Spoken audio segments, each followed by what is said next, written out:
Hello, this is Jeff Malone. The X is Silent here with a review of the season 38 premiere of Saturday Night Live with host Seth MacFarlane and musical guest Frank Ocean. My video reviews are going to be a little differently formatted this year to give them a bit of a different feel than my written reviews. So I'm going to run through each of the sketches category by category, split up into the great, the good, the mediocre, and the bad. So let's get to it. The great sketches were the introduction to puppetry class and the Obama for America ad focusing on Bain Capital. The puppet class sketch, early contender for sketch of the season. Another great performance from Bill Hader. When you saw him in that army flak jacket and that long gray dusty hair, you had to know you were in for a treat, and we definitely were.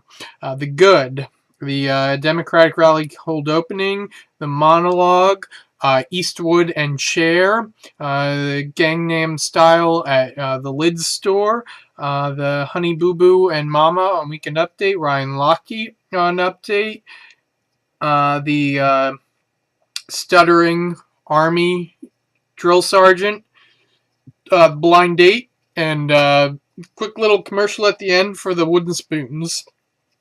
Not too often you see the host doing a bit on Update that doesn't have something specifically to do with himself. So that was nice to see Seth as Ryan Lochte.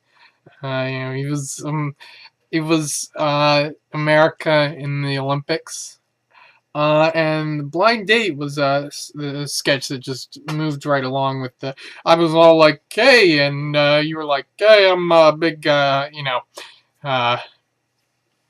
it was better in context the sketch, so I won't repeat any of the lines. At the stuttering drill sergeant was an interesting sketch. Very a unique premise, one that was it felt like the writers came up with an idea and like an idea that hadn't really been explored before, at least not beaten to death in the world of comedy. The mediocre, let's see, the Sex After 50, which is another appearance by Roger Brush, Mimi Morales on Weekend Update, Steve Harvey Show, and yeah, that's it for the mediocre.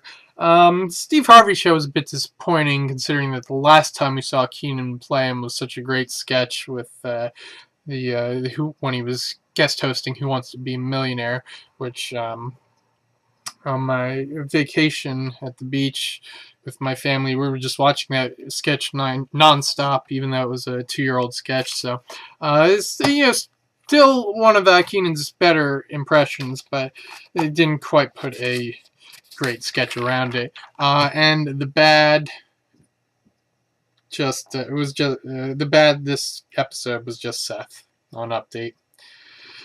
Yeah.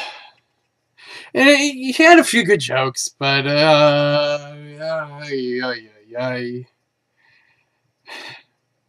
rest of the episode was, it felt like things were getting mixed up. And then just Seth was doing the same old. And then the Frank Ocean, our musical guest for the night. And I find it hard to comment on a musical performer who doesn't do more than just sing. And he sounded well enough. It sounded as good as he does, on the recorded tracks. But I'm not. I've listened to the album straight through once and a few songs more than once. But I'm not intimately knowledgeable enough of it to really say enough about him. But it seemed good. And then he played a video game, an arcade game, while John Mayer soloed. So, take that for what you will. So overall, this was a very good episode. Already a strong contender for one of the best of the season. I give it 9 Jeffs out of 10. So coming up, we've got the Weekend Update Thursday this year. Returning to that for the last time we did that was 3 years ago, I believe.